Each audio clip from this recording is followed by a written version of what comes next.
We're on scene of a chemical investigation in South Los Angeles. We arrived on scene at the intersection of Crenshaw and Jefferson Boulevard, where reportedly a flatbed truck turned the corner and approximately 10 55-gallon drums fell off the truck, crashed on the ground, and burst open, spilling a greenish clear substance onto the street. The driver fled the scene with his truck. A bystander was actually struck by one of the drums and was exposed to the substance.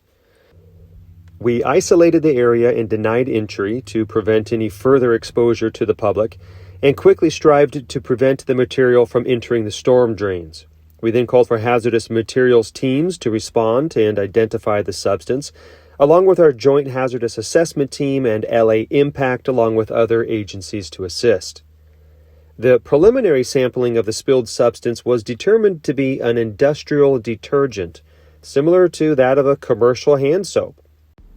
Additional samples were tested, and hours later, the results came back and all were negative.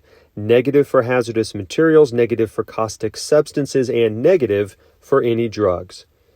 Unfortunately, this turned out to be a static situation. There was no formal evacuations that were required, and the patient was thoroughly decontaminated. He showed no symptoms, but as a precaution was transported in stable condition to a local hospital for further evaluation. Clean Harbors performed the cleanup, and once that was done, began to reopen the streets, which took a few hours. Now, the surrounding circumstances that led up to this incident will be handled by LAPD.